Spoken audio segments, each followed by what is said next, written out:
I'm Aaron Sagers, and this is Talking Strange.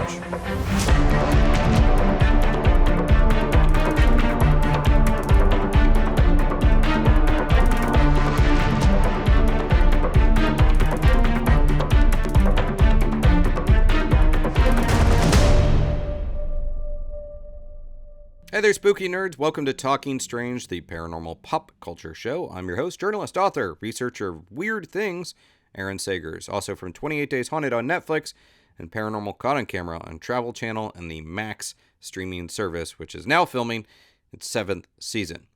Now you know Patton Oswalt, comedian, screenwriter, actor, guy that's just become a pop culture icon. Last year, he and Jordan Blum, who both together served as showrunners for the Marvel MODOK series on Hulu, they teamed with artist Scott Hepburn for Minor Threats. That is a comic published by Dark Horse Comics. Minor Threats is a graphic crime drama about superheroes and villains in the last gasp of the colorful innocent days of the Silver and Bronze Age before they're dragged into a grit-soaked modern era. I really enjoyed this book. I picked it up last year. It felt like, picked up the trade paperback. It felt like this is a world of heroes and villains that has existed for a very long time, so I slipped right into it. And I'm excited to say Minor Threats is now back for a second volume subtitled The Fastest Way Down. And in the first issue, dropping April 3rd, Frankie Follis, aka the costume criminal Playtime, has won. Twilight City's greatest hero, the Insomniac, and its greatest villain, the Stickman, are both dead, which has allowed Frankie to unify the super crook underworld and assert herself as the queenpin of the Redport neighborhood.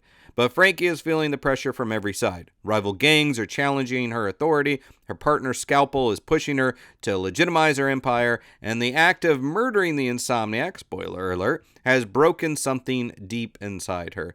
So she's about to learn the hard way that heavy is the head that wears the supervillain crown. But wait, there is more from this established world of Minor Threats, because spinning out of Minor Threats is The Alternates. Again, this was a trippy book. I really dug it. It's a tale of costumed underdogs, featuring a support group for superheroes who are struggling to reclaim their mediocre lives in this world after tasting their true potential in another dimension called The Ledge. And these are the second tier, the benchwarmer superheroes, but there are some great characters that come out of it, including Mary Monster, who is my favorite, and takes on body parts and shapes from different monsters of fiction and lore. Anyhow, The Alternates is written by Oswalt, Blum, Tim Seeley, with art by Tess Fowler, Christopher Mitten, and covers by Hepburn. And Dark Horse is buzzing with some more exciting news about Minor Threats, because that world is continuing to expand with the new spinoff series called Barfly. And the comic book, let's say it, legend Kyle Starks is teaming with Patton Oswalt and Jordan Blum on writing duties for this, what they're calling a coming-of-age series about an insect monster man searching for his identity in the criminal underworld. And this is, I haven't even read it, but I'm excited about it because it just seems so funny and heartwarming. So there's a lot happening in this superhero realm, and the characters in the Minor Threats universe, they're kind of like Coen Brothers-esque characters. So, you find your favorites in there, and it's also gets pretty violent, but also stays quite kooky and funny at times. Anyhow, Patton Oswalt and Scott Hepburn joined me to discuss the major league world of Minor Threats. And yeah, we snuck in a brief talk about Patton's role in the new Ghostbusters Frozen Empire movie.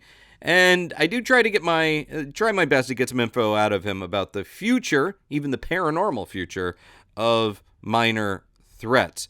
So let's get to it. Patton Oswalt and Scott Hepburn join Talking Strange. Scott and Patton, thanks so much for being with me today.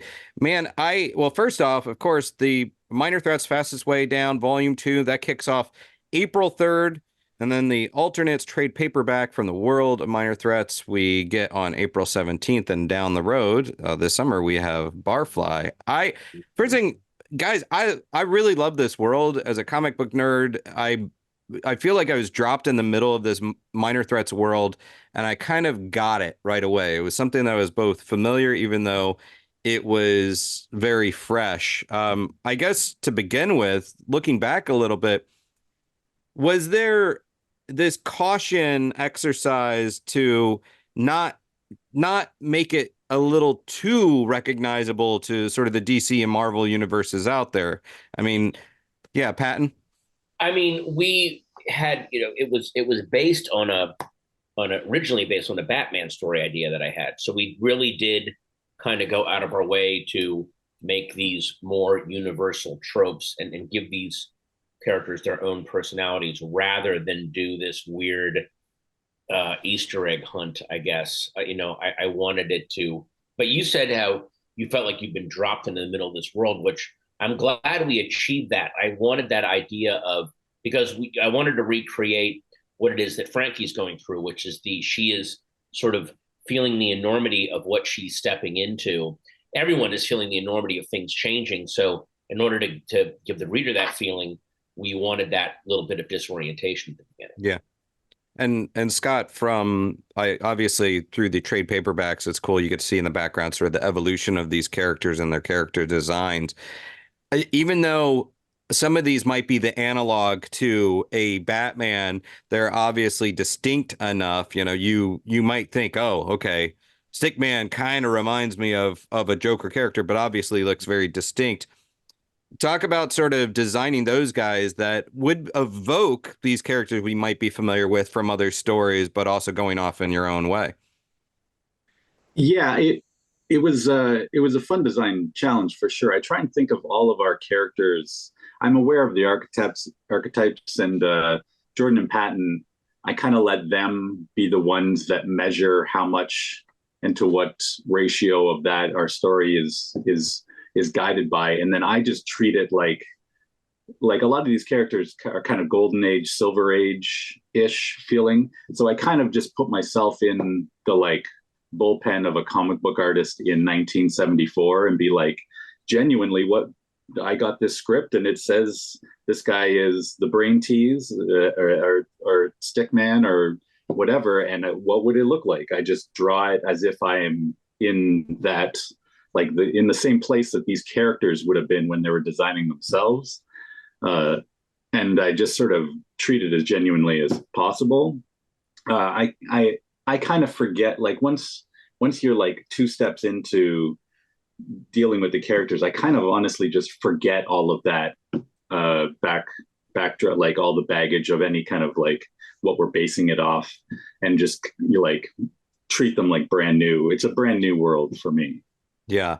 Yeah, no, and again, it feels like a brand new world. I mean, with you, Patton, when you and Jordan are writing this out, what did you feel like was a point with Frankie specifically playtime, but the other characters where you felt like, okay, this was maybe the origin of where this story came from, but now I feel like she exists enough that I kind of trust her to go on her own journey, kind of let the character lead the writing. That, wow, that's a really good question. I mean, as we wrote it, we realized that Frankie kind of had some problems of her own I mean, obviously there's the problems that we made for her, which is, I got to survive the night. I got to figure out what my place is in this world. And then what we realized was, oh, well, now that she's stepped up to become the queen pin, what if she's addicted to that old world? What if she's addicted to the risk of being at street level? And what if that is going to affect her ability to hang on to the crown, as it were, of the queen pin of crime, and so that we as far as the character getting away from us, I don't know that the character got away from us, but she certainly surprised us, as did some of the other characters too. Brain Tease, Pigeon Pete, especially, and there are definitely some big surprises coming in volume 2 in terms of what a character presents themselves as and then where they end up going. Yeah, I guess, where do we pick up in Fastest Way Down Minor Threats volume 2? Like how long after the action wraps up and the end of the first arc? It's about a year and more later. Frankie has established herself. Everyone has seemingly bought the big lie. But as we find out as the series goes on, there's a young group of superheroes, kind of our Teen Titans analogs, called the Action, and they, of course, absolutely reject this story and want to find out the truth. It's teenagers with powers, but not shying away from real teenage angst, the real teenage lapses of judgment, and trying to figure out who it is you are. We kind of embrace that. What does that look like when you have super speed or can manipulate energy? That can also go horribly wrong in a lot of ways. So I've only read the first issue of The Fastest Way Down. Mm-hmm. And this feels like a book about the bad guys, the minor threats. Do you have to be careful not to make it too much of a superhero book? With the Action, if they take too much of center stage, are you worried about kind of, yeah? Except that with us, the moral line is kind of murky in this world, especially with how the Action are going about what it is they're doing. So depending on where you're looking at it from, Frankie is very much the protagonist and very much in a weird way, the hero, in that you could almost argue she has a slightly stronger moral line than some of these heroes, mm-hmm. which I really like. With you mentioned Brain Tease, which I don't know. I really like Brain Tease, even though I see a bit of the Riddler in him, but I also think very much like Vincent Price Egghead from 1966 yes. Batman. And then I think about Vincent Price getting jacked in prison, which is... Well, yeah, I mean, I loved the idea of, because this is also, it's a book about what happened when the Silver Age 70s went to the grim and gritty 80s. Right. What effect must that have had on some of the cheesier people in there? Kyle Starks just did an amazing thing on a Peacemaker run for DC, where he brings back, what is it, the Red Bee or the Crimson Bee, and like he's this older kind of Zen sort of. It's just that I love seeing characters where their whole world gets shaken up. Then how do they exist after that shakeup? What kind of person do they become in order to survive? I love that. So Scott, I want you to start with this one because, like, obviously there was the shift into, now these villains are maniacs and killers and everything that we saw post Code. But even like during the time of Super Friends, for me as a little nerd, or reading some of the comic books that were more targeted to the younger audience, I remember there were characters where I'm just like, this guy, he's kind of lame. Give me, Joker and Penguin and Riddler again. So what was the moment for you as a comic reader, as a fan, where you kind of keyed into the fact that not all villains are equal and some kind of suck at being villains and are definitely like the bench warmers of the baddies? Scott? Sure. I think we were kids of the 80s, and I feel like there was like a real stretch there where heroes were just untouchable. There was no arc of character. It was like the Ultimate Warrior runs straight to the ring, defeats everybody, and then runs back out, and there is no problem. Like Arnold Schwarzenegger is going to out bench press his way through whatever problems in front of him. He'll never stub a toe. And then at some point, like, the villains start being everyone's favorite character. Like, I guess initially Wolverine, and then they realized how cool he was. We better make him a hero. Punisher, Deadpool, Venom, all these things where you love the badassness of them, but you weren't aware that you were craving some like human faults. You were looking for some like chink in the armor for these characters to be actually interesting and like to give the story some meaning. Mm-hmm. And I guess that's like when I started seeing those villain characters that are clearly meant to be booed when they come in, and then everyone is just like turning and like starts cheering for them unexpectedly. And I think that's where the light bulb goes off of like, oh, it's not about being it's not about being like this nth level perfect hero. It's about being the most interesting character. Yeah. That's why you cheer for or like somebody or like a story in general. And yet, even when we had like sort of the so-called complex Batman in the form of Right. like Azrael, even after, it's like, Bane is a little more interesting to me anyhow. Yeah. Yeah. But Patton, what about you? What was sort of go on. I'm sorry, that's a really great way to put it. You could see the wheels of commerce rolling in these people's heads where they're like, wait, they like these villains. And same with wrestling. You can see the moments when the hero wrestlers realize, wait, the heels are making more money. And they talk to their agent and went, okay, write a storyline where I go insane and become evil because I'm putting a new deck on the house. Like that, you get that. I love that's kind of going on. But the thing that I really loved about, and I remember giving this directive to Scott. This goes back to Brain Tease. I love the idea of somebody like Brain Tease who really, really loves the 1970s Silver Age. He likes wearing a colorful costume. It's a form of status for him. You notice in the bar, there's a lot of modern versions of supervillain costumes or more grittier ones, and he's still the guy in his primary costume with his headgear and wears it proudly. He's older and skinny, has a bit of a pot belly, but God damn it, that's the era he loves. And it reminds me of like a lot of the hair metal people like Lita Ford, who kind of beautifully stood against the whole grunge revolution of the early 90s. Like, no, I want my metal. I want my leather and my smoke machines. I want to put on a show. Like, there's something kind of beautiful about that he resists that for as long as he can. Yeah, I actually, I guess it was probably the very first issue of Minor Threats. There's this, when we're seeing the lower levels bar, I thought about the cantina scene from Star Wars, and I thought, and my next question, and Scott, like, give this to me. Like, I was wondering, are each of these people we're seeing populating this bar, do they have already names and backstories, or are they more placeholders like Snaggletooth and Hammerhead, and later we'll just figure out what their deal is in this universe? Well, I try as much as I can to like think, even in designing, most of those background people have some little like turnaround of them, just so I can keep track of the details that I've drawn. And often when I'm doing that, I'll write in the notes of like, why did he lose a foot? How does it, his costume is like this because his power is expressed in this way. So it's made the ends of his sleeves tattered or whatever. And I try and lead design by actual story and character details rather than the other way around.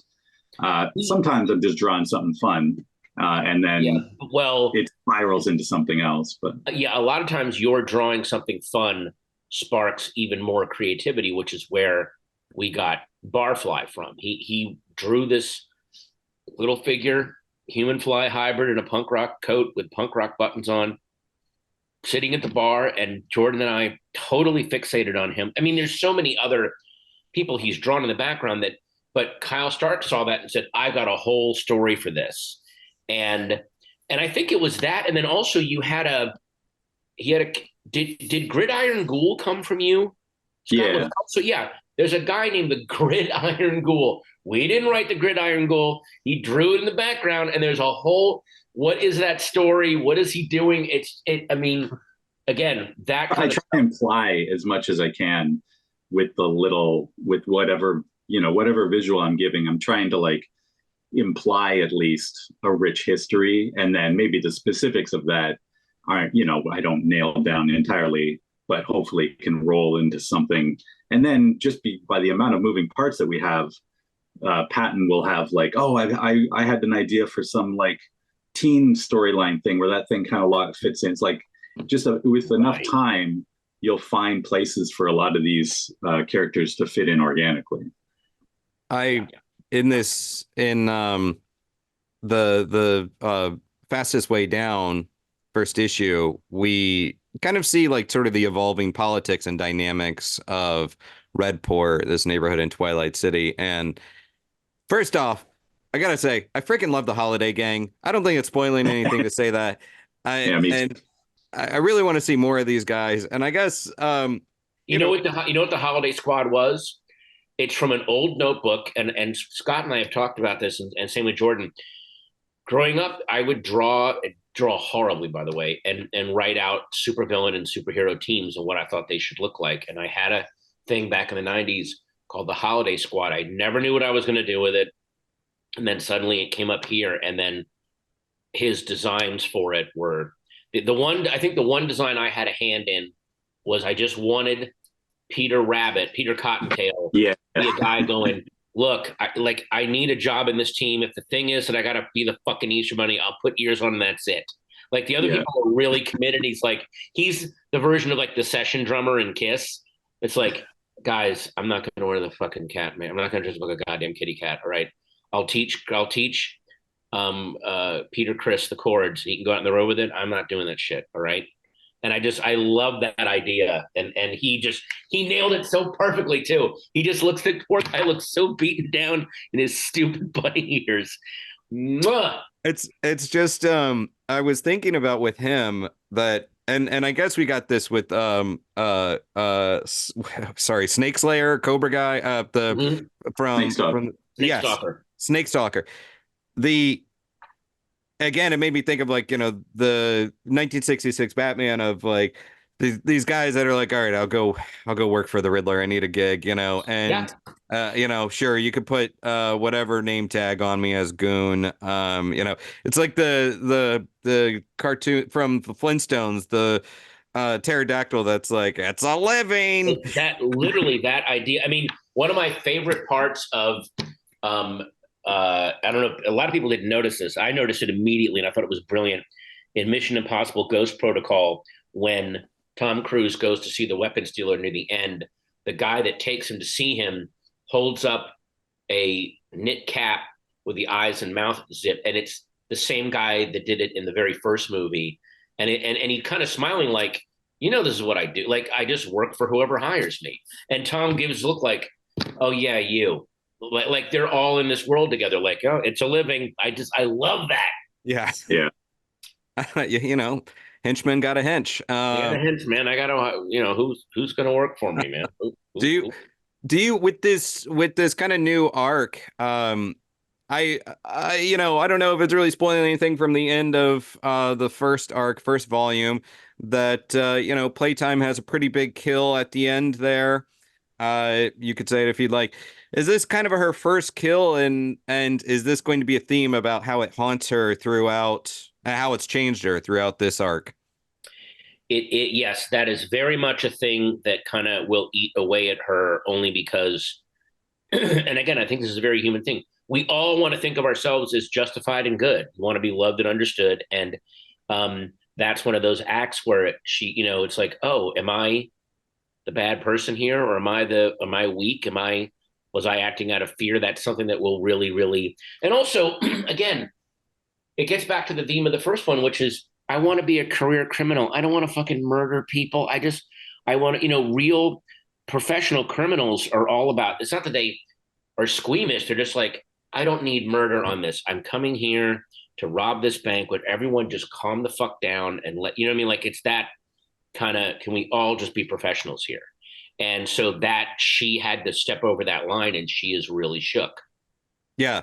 Well, it's like the code that you mentioned in the first arc. It's like, okay, even the citizens of Twilight City have to know, like, okay, Brain Tease is here. Just give him the money. Let the guy do it. We're insured. Like, let him do his little speech. He's never killed anyone before. Fine. It's not going to be a bloodbath. Like, just move it along. But then things change. Then Stickman shows up, and they're like, "The fuck is going on?" And they're like, "That's why we had that issue 4, when Pigeon Pete is like, he didn't even steal anything. He just murdered a bunch of people. What the fuck is going on?" Yeah. Scott, what are some of the characters that you're really loving drawing, doing artwork for in this arc? Especially because I think I'm noticing in the first issue kind of tweaks in some of the costumes that we've seen before. Yeah. But yeah, speak to that a little bit. I like to treat everyone like we're drawing a whole new world. And I kind of think of myself as like, I'm the one artist who's drawing everybody in a way that, like, if it was the Marvel bullpen or whatever, these characters would have been like bounced around through like 5 or 6 artists by now, and there would have been little tweaks to like how big Spider-Man's eyes are and how many pouches they do, and do they try them without a cape or whatever. And so I'm trying to like evolve the character designs in that same way that like the like years of just living in artists' hands, the characters get evolved, and I love it also gives me a chance to like update it, and like usually those changes are for the better. Like Superman's symbol didn't stay the same because the new symbol is better. Like I'm trying to like give myself the window to like let everything grow and evolve in a positive way for myself too. But the action is so fun to draw. Like, and you guys haven't seen yet, there was like a small window of some other characters, some friends of Toy Queens that are maybe the best characters of the whole series. They don't get enough page time yet. Hopefully we'll find a new home for them down the road. Or maybe Jordan and I do another spinoff thing. Someone else does. I've got the character designs ready. I mean, as far as these spinoffs go, Patton, like, was that your and Jordan's initial idea of like, okay, if this goes well, we got this other next level that we're going to go, we have this universe being built out, or was it just like, oh shit, that actually played, come up with something else? Our plan was volume 1, hopefully volume 2, hopefully volume 3. We did not expect some of our favorite writers and artists, people like Tim Seeley and Kyle Starks, to come to us and go, hey, this thing in the background, that could be a whole story. And we're just like, what? Like, and that kind of thing, when your world grows out of your own hands, is, I cannot stress to you how thrilling that is and how amazing that is. With this alternates, and as I said, the trade paperback for that is April 17th. That's where it's going to be available. And I really enjoyed this one too. Again, like I felt like I knew what was going on in the world, even though I didn't know this story. And it's a cool kind of feeling to slip into. It's also, I think, at least there's some pages in this trade paperback. This book fucks. Like the alternates. Like, I'm sure like it's like, whoa, okay. Yeah, I mean the artwork on it, the scenes in the ledge where you see the characters expanded, we gave those to oh my god, Tess Fowler. And my god, did she just run amok with that. I mean, it was incredible. I mean, the original, and why am I'm having the most senior moment. I'm blanking on the artist name of Chris Mitten. His artwork is fantastic. And oh my God, did he nail the way that the artwork in Vertigo books feels? You know, it's so precise and almost less filled with details, and it's more about the characters and the subtle looks of things. But then it's a grown-up drawing in what used to be underground comics aesthetic. That's exactly it. He totally nailed it. But then Tess nailed what did it feel like for these characters, where you could almost like feel the colors and smell sound. It's just everything is too much. And how do you recover from that? It was. Oh, go on. No, I'm just saying that the pairing of it was perfect, and like the sort of like suddenly now you're in a fairy tale of like heightened everything was so fun. I hope we get to do some more. I would love to see the follow up to that. It was like in those scenes, it made me think of Vertigo, and also like something out of a Neil Gaiman book. And I'm like, much. And even within that, I was like, oh, and this is a way that this world could continue to expand in a whole other way, aesthetically, and the stories that can be told over here. There's also this character. Just side note, what cracks me up about the title of the book, The Alternates, is I feel a little bit spoken to, called out, attacked. I don't know, because I was also, a couple of my friends when I was younger we were the not quite cool kids. So when the other kids would go out, we labeled ourselves the afterthoughts. So I feel like the alternates. I could relate to the alternates here. I feel like, but I also feel like I could hang with Crab Louie. Sure. Oh, Yeah. It's one of these characters, Tripper. I forget his name. Yeah. Tripper, Mary Marie, the Multi Monster, Yeah. Bluey. There's Kid Curious. Yeah, Kid. Very, very 90s. Very, very like cool alternative lo-fi 90s. Well, Tripper is like Matthew McConaughey meets this G.I. Joe figure, which I happen to love as a kid, named Chuckles. Like this guy that just had a Hawaiian shirt on, and he was just rocking it. Like I think it was the Don Johnson influence in the 80s on G.I. Joe. But was he on G.I. Joe's team? He was. He was. Hanging. Yeah, and like I think he was like the undercover spy agent, and then he had a brief moment in the animated movie. But he didn't get a lot of play other than that. But all right, I don't know. That's what the Trip guy reminds me of a little bit. But part of the idea behind this, did I read that it originated with Jordan's mom being a past life hypnotherapist? I don't know. What? Yeah, I could be entirely making this up, but I thought I saw that in some of the press. Maybe that's something that Tim and Jordan were talking about, and that sparked something with Tim. I'm not familiar with the past life hypnotist. Yeah. That's that. I could be. I mean, it sounds like the kind of thing I could entirely make up, but I don't think I did. I want it to be true. It sounds awesome. It does sound awesome. Do you? When you guys are working on these characters, well, I guess first off, Patton, like I don't even know where you're finding time to slot in writing along with acting and doing stand-up still and everything. Like, what is that process? There's 4 Patton Oswalts. 4 you've been cloned.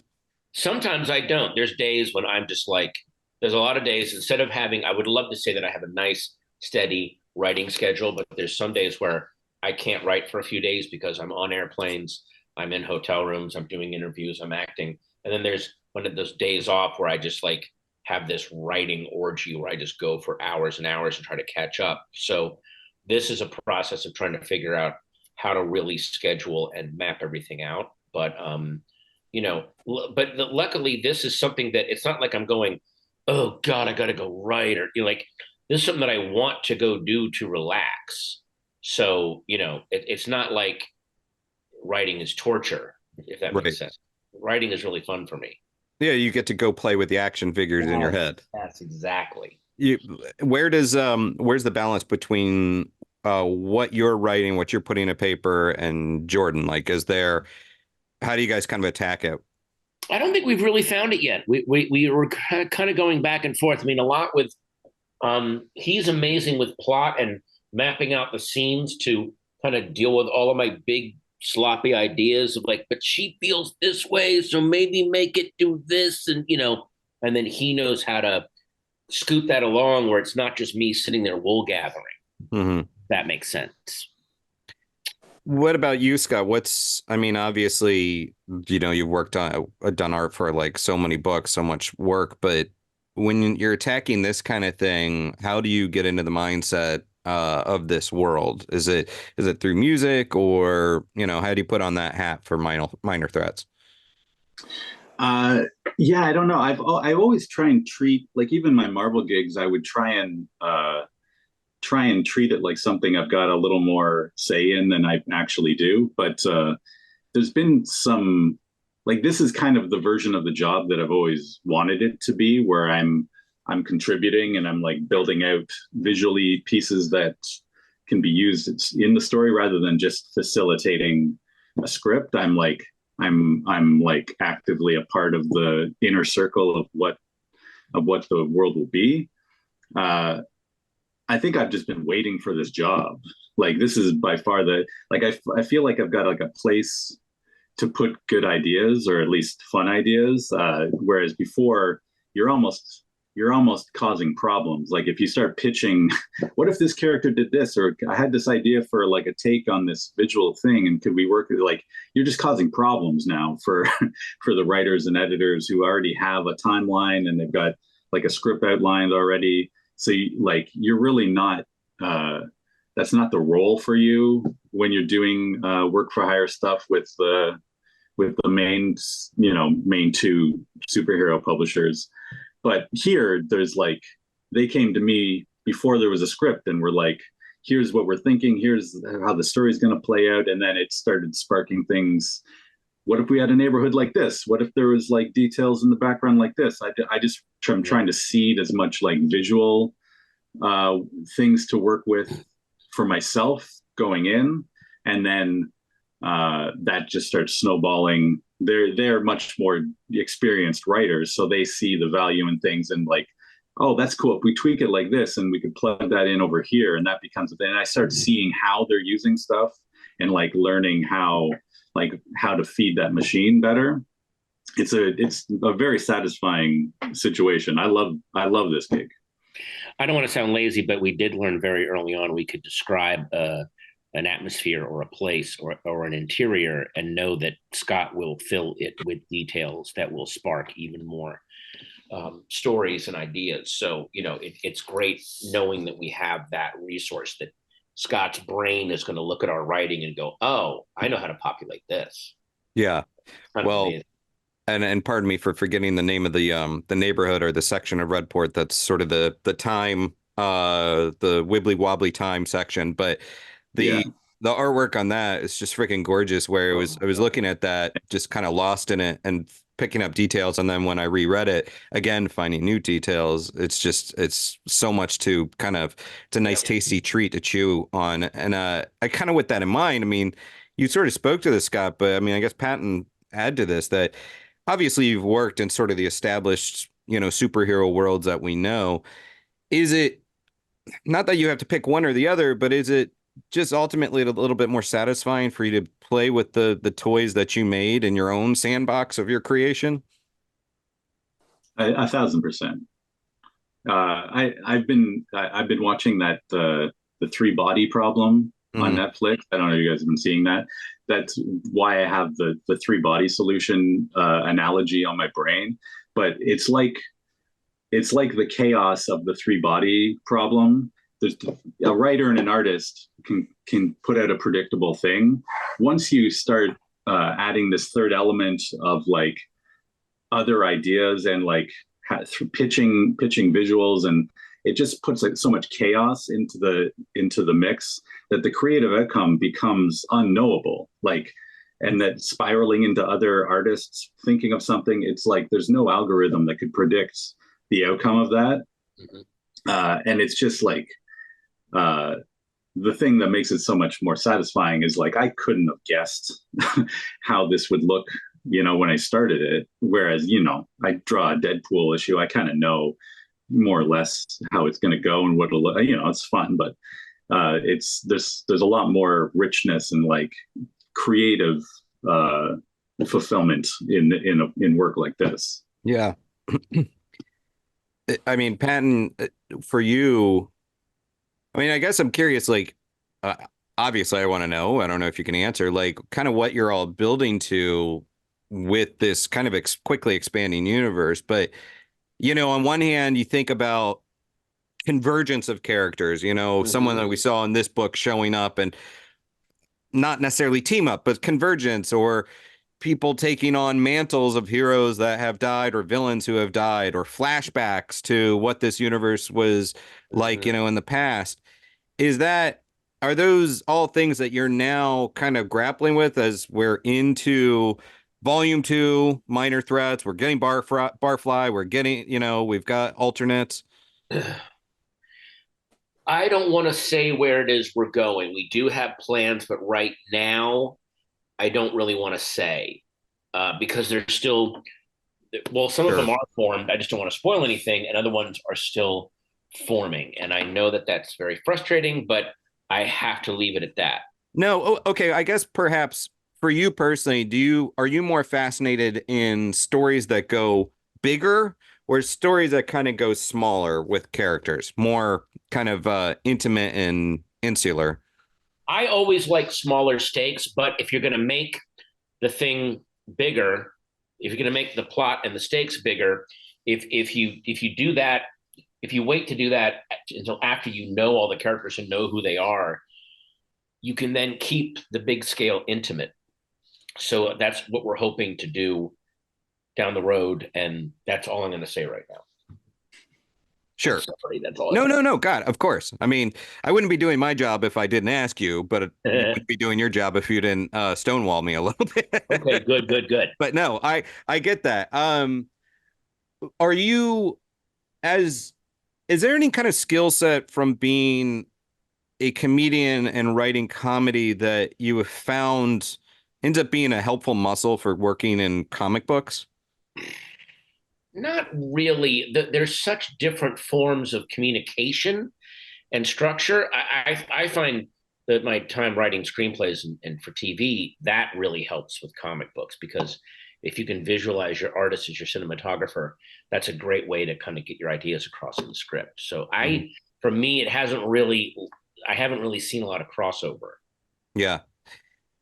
If may I ask you a Ghostbusters question? I sure. Yeah. Well, just because I had spoke to Gil Keenan, and I'm a big paranormal guy. I do a lot of paranormal stuff for my job, and I like your character in Ghostbusters. I like this kind of guy in chair, the library below the library where the real stuff is learned and everything. And Gil was telling me that on set he brought in a lot of his own, mysteries of the unknown books and his own haunted dolls, and obviously Yeah. Dan Aykroyd is a spiritualist. Oh yeah. And all of that great nerdy stuff. Mhm. Do you have your own kind of fascination with that world? And is there something you can speak to about your connection to spooky stuff?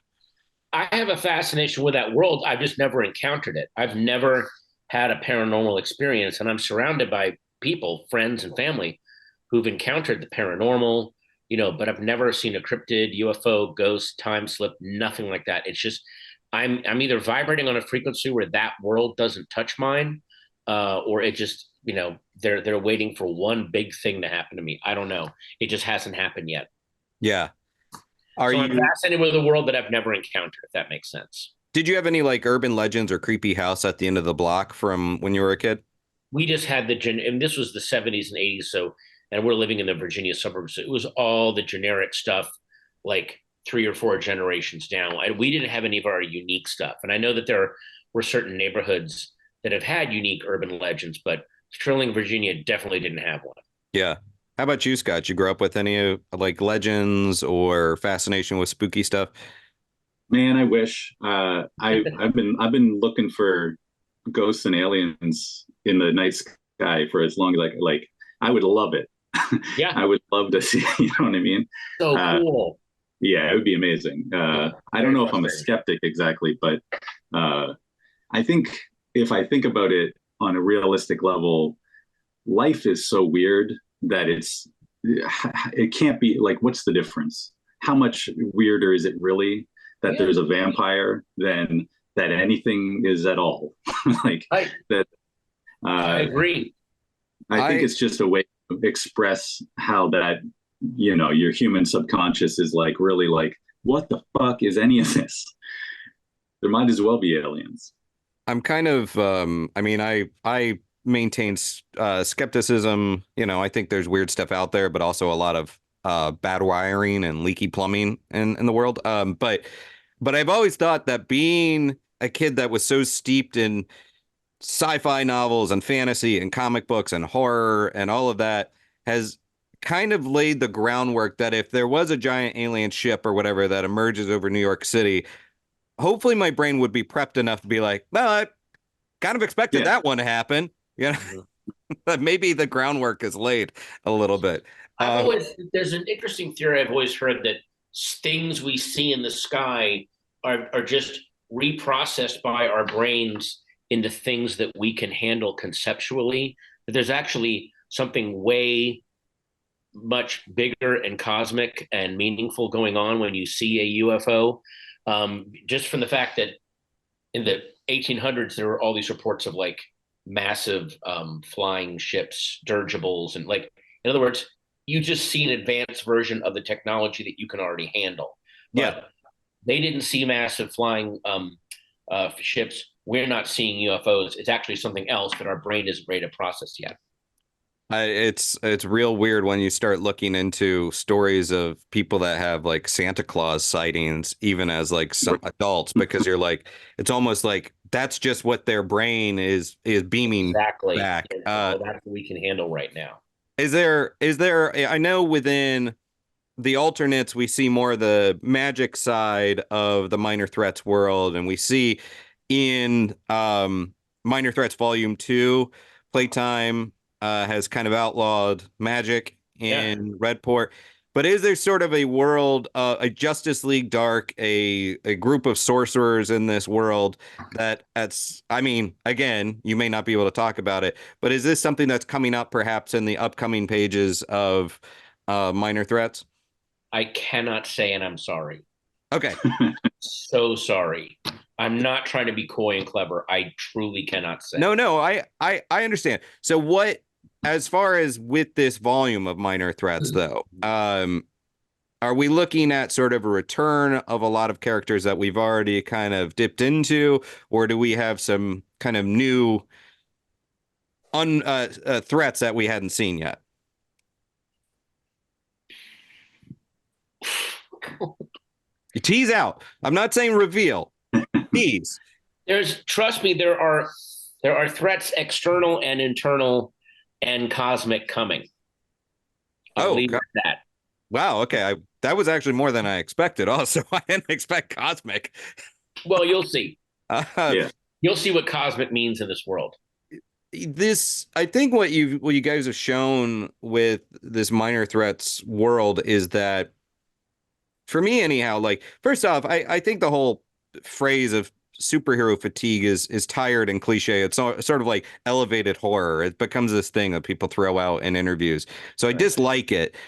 And I really think it ultimately comes down to good stories and people telling them in the right way. But the response from fans, the response from readers, friends, colleagues that are kind of getting into this, has it kind of reinforced your faith in the superhero and supervillain genre, that people do have a continued appetite for these stories? Well, it reinforces my faith of, and this has always been my line, is that imagination is infinite, and that whole idea of like, well, every story's been told before, that is such a cop out for like, well, no, dig deeper, use your imagination. There's constantly new stories. Every single year you go look at a movie like Poor Things or Everything Everywhere All at Once or a show like Squid Game. There are constantly new ideas, and there always will be. And the people who say that are the unimaginative who resent the imaginative. Yeah. What do you think, Scott? Like, just the reaction to Minor Threats and having worked in the superhero biz for a long time. Yeah, I mean, it's been an amazing, whatever, the feedback and the response and like what I see. I do a lot more comic conventions than the other guys, so I have like more of like a boots on the ground sort of feel of the impact of stuff. And I was worried that maybe there might be some lag between like my work on the Marvel books and like fans coming to me to sign to the Minor Threat stuff, but there was no slowdown. Like as soon as the very first stuff that started coming out, that was now the most popular thing to get signed on my table. So I'm very optimistic for the future, and I feel like with the spinoffs and like I feel like Barfly in particular just feels like we've been pushing a momentum that I feel like is going to break an orbit. Like I have an instinct that says something special is going to happen with this Barfly book. Is it set before the action of the first Minor Threat story? Just based on some of the artwork that I've seen, it seemed to suggest that, but can you say? If you can't say, that's okay. I mean, that's in July. It is just before the first volume. Yeah. Frankie's working in the bar, so it can't. Yeah, so it's sort of made. Yeah. Right. Are we looking at sort of how would this story kind of compare to what we've seen before, as far as, is this just like, balls to the wall, crazy, bizarro story that we're really kind of changing the tone, or does it still fit neatly within the? Well, it is weirdly touching. It is a criminal coming of age story of someone in a weird way. It parallels Frankie's in that it is a henchman that has to figure out, well, what is my space in this world? Why am I in this world? Mm-hmm. Yeah, and it's again, it's excellent. It's so good. Cannot talk it up any higher. Is there like a point where a minor threat becomes a major threat? I mean, like, is it still interesting to you if that, and I kind of touched, I'm circling back to another question, I guess, but is it still interesting if that minor threat becomes too major? Or, yeah. I'm not gonna say. Gonna Oh, leave okay. that in the air. Can't say. Okay. I wasn't trying to get you with that one. No. I just can't really answer that one. I mean, you know what? For my money, as someone that's actually enjoying the series, it's better in a way that you can answer it, because it means there's more to come. Are we? I guess just because I am also a nerdy collector, will we be seeing the merch come? Are we going to be seeing the action figures come? Is it? I mean, because it seems like the nice next step. Not gonna say yet. We've had so many. We got like some really fun email chains going right now. Yeah. That we can't be specific about. But all I can say is like the amount of like what I really, for whatever reason in my mind, think about is like seeing the shelf at the comic book store or the bookstore in a couple of years from now with all the spines of minor threats stacked up. And right now there's only two. Like we have the first volume of the main book and then alternates. And it's within another year, it's just like it's exponential how much like we've got planned and the amount of fun stuff coming. Well, what is your personal kind of your line, your catchphrase? What's the thing that you're loving that's come out of these books thus far? The quippy statement that, I don't know, may or may not would make a great T-shirt, or the thing that just sticks with you from the writing, Patton?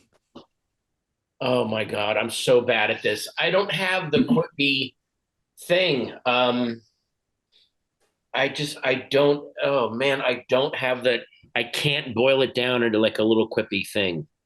I just can't. That's not my thing. Can't do it. Right. Yeah, we haven't been writing. They haven't been writing like in like one-liners, so we don't have. I wouldn't mind at some point a Bite Burger T-shirt, like a T-shirt of the fake burger stuff franchise from within the world would be cool. Yeah. Actually, yeah, I would love that. I always like it. That's kind of like where fandom has emerged, that we now get to indulge in the stuff that exists within that universe, and that's fun because it's part of that inside joke. Or it is pop culture. It's us communicating with one another. And just finally, I guess before I let it go, I mean, let you guys go. I'm curious, just the reaction you're getting from just the outside world. What's been some of your favorite kind of reactions, the interesting connections people are making with these books and with this universe? Anything that you're seeing that's stuck with you? I mean, I love the fan art. Different artists have sent us fan art of the characters, and that's always amazing. So that to me, if what we do creatively inspires someone else creatively, that's the ultimate for me. That always makes me happy. It won't be long, and mark my words, there will be a shit eater cosplay. I bet within a calendar year. I think that's coming. Have you seen cosplay? Like, I know you guys were at San Diego last year. Haven't seen Minor Threats cosplay yet. No, not yet. I think it's like it takes like, I think it's now like out there enough that it's a good bet at probably San Diego, definitely New York Comic Con. Oh, I hope so. And that was Patton Oswalt making his debut on Talking Strange with artist Scott Hepburn. I appreciate their time for talking all things Minor Threats and a little smidge of Ghostbusters in there as well. Minor Threats is published by Dark Horse Comics, and Minor Threats Volume 2, you can pick up Volume 1, available now in trade paperback. Minor Threats Volume 2, The Fastest Way Down, kicks off with its first issue on April 3rd, 2024, and the alternate trade paperback drops on April 17th. And a little further down the road is the Barfly series, which is hitting on July 10th. So right around the time of San Diego Comic-Con, so we might be back with Patton and those guys at that point to talk about that. But in the meantime, look, check all of this out. Visit a comic book shop, buy a comic. It's really important to support your local comic book shop, or if you need to, buy it online. In the meantime, this has been Talking Strange. I have been, and continue to be for the foreseeable future, Aaron Sagers. And until next time, be kind, stay spooky, and keep it weird.